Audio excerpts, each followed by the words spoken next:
Hi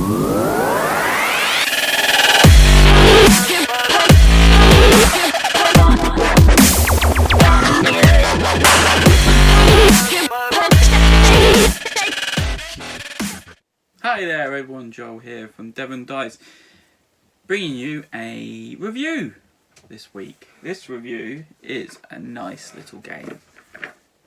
It's called Little Town, and it's by Iello Games, and it's 2 to 4 players, 10 years and upwards, and should play in 45 minutes. This game is actually really easy to teach, and I bet you I could do these rules in about a minute. So let's have a look, see if I can do these rules in 1 minute. Okay, here's the board pretty much set out. We got 2 players going on. We've got a purple player down here. So all players get these dudes, which looks a bit like Wreck-It Ralph from the movie. And they get houses. Now, depending on how many people are in the game, depends on how many houses and workers they get. They get 3 coins as well, and they get a certain number of objective cards that they can try and complete for the game. Now, these cards that have the exclamation mark on the bottom of it, you need to check that you can fulfill these objective cards in the game. So when you get these dished out, you need to read through them, understand them, and see if you can achieve them. The first player will get this weird looking first player marker. I can't decide whether it's a hammer, Thor's axe, or something else, but they get that to indicate it. The board is set up like this. There's nothing on the top here. We got resources on the top. We have wheat, fish, wood, and stone. There's also a bunch of coins, 3s and 1s on the side. There's a round marker because it's played over 4 rounds. Each player puts their star on their victory point lap. There's always a stack of wheat tiles here. And then these buildings are either the beginning buildings because they've got the robin in the corner, or they are drafted somehow for advanced games. Now you can see that the main board, a hex grid board, which has ponds and trees and stone on the top there. So this is where, after setup, do rules quickly. So a player may place a worker anywhere on the board that is empty. They collect all the resources in the 8 squares around them on the board. So in this case, this player will get 2 fish and a wood. They'll get that and they will put it in their reserve. That's them done. The next player will go, and they can go in any other empty space and collect any of the resources in that space again. They have a choice of going anywhere in an empty space, or they can go in the construction building down here. So in the construction building, basically, you can see on the buildings that you need these resources to build it. If you have the resources in your reserves, you can build the building. In this case, red player has got 1 wood from his previous turn. He can then go and place this wheat field anywhere that is empty. He then takes his house, places it over the 3 victory points, and collects the victory points of that building. That is his building. In future turns, he can go still anywhere, collect the resources. Again, he'll get 1 wood, and now he get 1 wheat into his reserve. When the board starts filling up and there's more buildings on the board, a player can go anywhere that is still empty. Now, red player could go here, and he could get 1 fish from here. He could then pay 2 coins from his reserve into the bank and get 2 stone. Now, he could use this 2 stone by using the purple player's building next to him and cash in those 2 stone and get 5 points. But that would cost him a coin, and he has to pay that coin to the player that the building belongs to. Now, they can do any of this in any order they like, and you can get combos coming off. Like there, red player's got a nice little combo. In future, even purple's got a nice little combo where they can go and get 2 stone and then cash it in for 5 points. And that carries on for 4 rounds. At the end of every round, all players have to pay food towards the number of workers they have That all depends on the player count. In this case, in a 2-player game, there is 5 workers, so at the end of each round you need 5 pieces of food, either fish or wheat. So you need 5 pieces of food at the end of each round. You have to keep aware of that. Or any point on your turn, you complete one of your objectives, you turn it face up, you say you've completed it, you show where you completed it, and you collect your victory points. End game condition, basically when you've done 4 rounds and everyone's placed all their people and got everything they needed, you tally up how many coins you have left in the bank. Every 3 coins gives you a point for the game. I also should say you can cash in 3 coins on your turn to exchange for a resource of your choice, and you must use that resource on your turn. And at the end of the round, end of the game, whoever has the most points wins. There, didn't quite do it in a minute, but it's still quick. These are the beginning tiles. You can see from here that each tile has different actions going on. They need different stuff to build, and they have different victory points for when you build them. This one is particularly special because it does give you 10 victory points when you build it, but it does nothing else because it is just a statue. This one is different. It's basically exchange 2 resources for any 2 resources. So this is at the end of the game scoring one for each house that is around the castle that belongs to you, or each building that belongs to you around this castle at the end of the game will score you 4 points.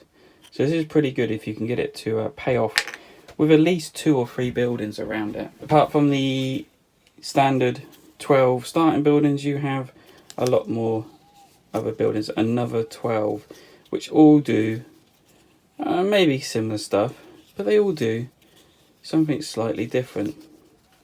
This one is good for each. At the end of each round, you score 2 points for your at the end of the game, I should say, you score 2 points for each empty space around this building. This one is end of the round. You score 1 point for each worker that is around it. And then this one, at the end of the round, you can gain an effect of any building that is around this building, which is pretty good. But you notice this one is the only one, I believe, that costs coins to build. So yeah, there you go. There's all the buildings. There is a ton of objective cards that can be fulfilled and completed at any time. And that's it. That is how you play Little Town. And there you go. Didn't quite do it. But anyway, there's the rules for you. This is my thoughts on the game. Now, as you can see, this is a very small package, but it seems like you get a lot in it. It seems like you're getting your money's worth for this game. That's a good plus point. Component quality is excellent as normal.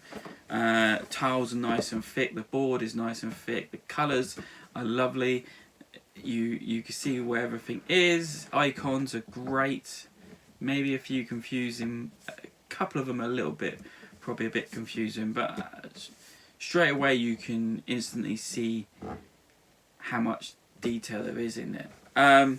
You'll notice the one with this, and what I can't understand is why they've not done it before, is the worker placement, where you place a worker and the whole area is affected, not just the space he's put in, or she, the space he's put in. It is the whole area is affected by where you place your dude. Why has it not been done before? Unless I've missed another game that does do it, but I don't know. It baffles me, and it's such a great idea, and it is so simple, and that's how easy it is to teach people. Is you put your guy in an open area where there's nothing else is, and you get everything that's around it. Easy to teach, easy to play. I taught my son this, he got it straight away. Okay, probably end scoring was a little bit out of his mindset, but hey, they had a good time, and they actually said they want to play it again. And I say there, he played it with his cousin. That's got to be a big plus point for simple ease to play. Another good thing, it is very small, very portable. I mean, you could actually get this down even smaller if you wanted to. You don't need the box. I think I took the box. to transport. This could be a good little game just to keep in the car, nothing's going on, and you feel like, yeah, let's get a game out, and then just have the components ready to go. It's that small, that simple. Double-sided board is a bonus. I wish more companies would utilise the back of the board. It's just a different layout. It makes it no difficult, it makes it no harder. It's just the same. Spaces used up, but they're laid out differently. So they're the beginning resources. Lots of buildings. Probably not enough to keep the replayability going, but there's plenty to get on with. And I like there's the starting buildings, but then you can mix them all up, and then you can have nice drafting element to the game, or picking the buildings you want in play this turn. So that's nice. I said the icons are good, they're clear, understandable. Time to play is so quick. I mean, you'll have this done once everyone knows the rules and what's going on. You'll have it done in less than 45 minutes. Quick setup, quick takedown. Good with all player counts. I think I've played with all player counts. Yes, I've played with all player counts, so it works throughout. 2-player does have an issue where you could kind of have one half of the board yourself and the other person has their own half. The real charm of it is not just like placing your guys and building buildings, but it's the strategic element of placing where you're going to put that building. Where are you going to benefit from placing that building the next time around? Where can you see an opening where your building can go, and maybe convince your opponent to use your building next time and for future turns, so they benefit and you benefit from the coin they pay you. That is such a great element, and that I think brings the most decision moments to the game, is whereabouts are you going to place this building once you bought it. First couple, probably no brainer. After that, it gets a bit tactical and it gets a bit thinky, and game might pause while someone just taking that extra moment trying to calculate where it's going. It doesn't take that long. Where you place your buildings really do matter, I think, in this game, and I do love this about the game.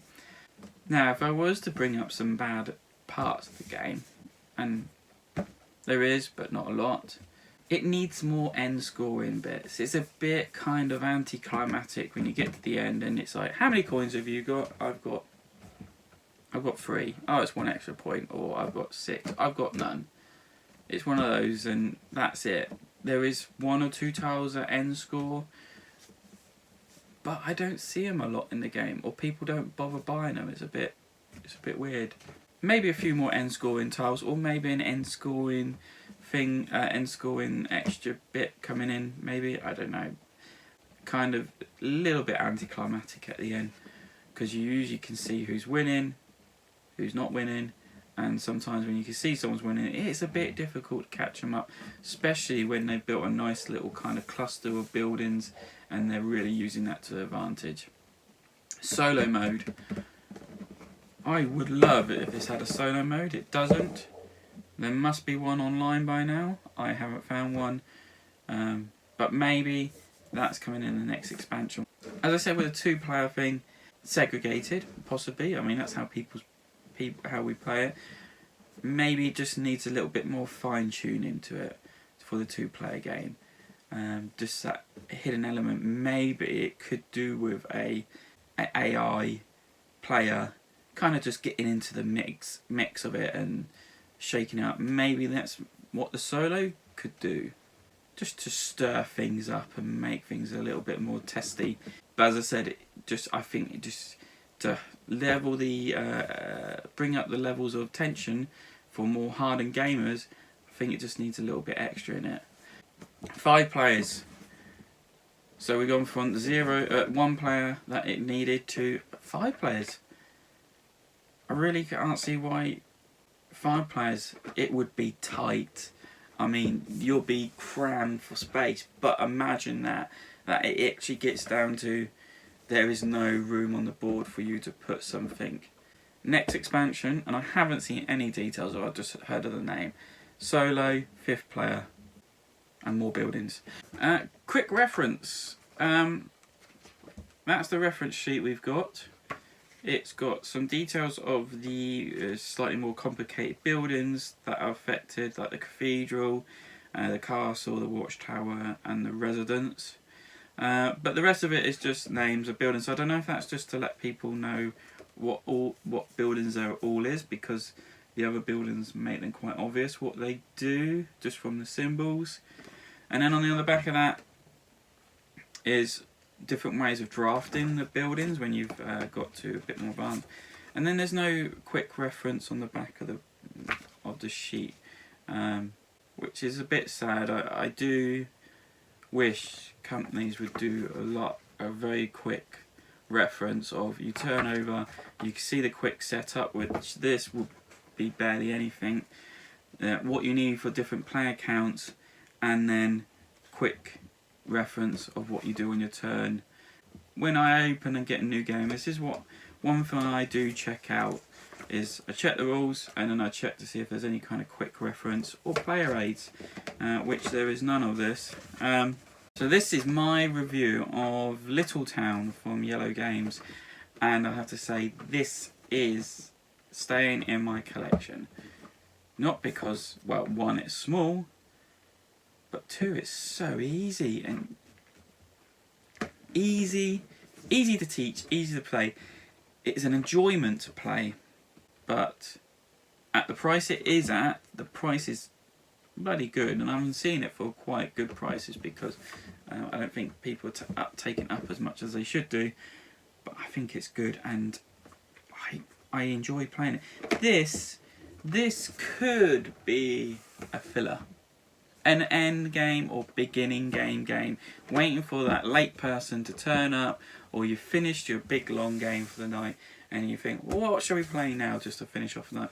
How about a little game of Little Towns just to top it off? And it can be done. It can be done in half an hour, I reckon. 4 players, half an hour, if they know what they're doing. But even if they don't know what they're doing, as I keep saying, it's so easy to play, and it's a little treasure. So this is my review of Little Towns from iello Games. Thank you for watching. Please check out my other videos and posts, and check out the podcast, which you can all find at the website at devondice.co.uk. Please like this video, subscribe to the channel, it all helps, and I will see you later.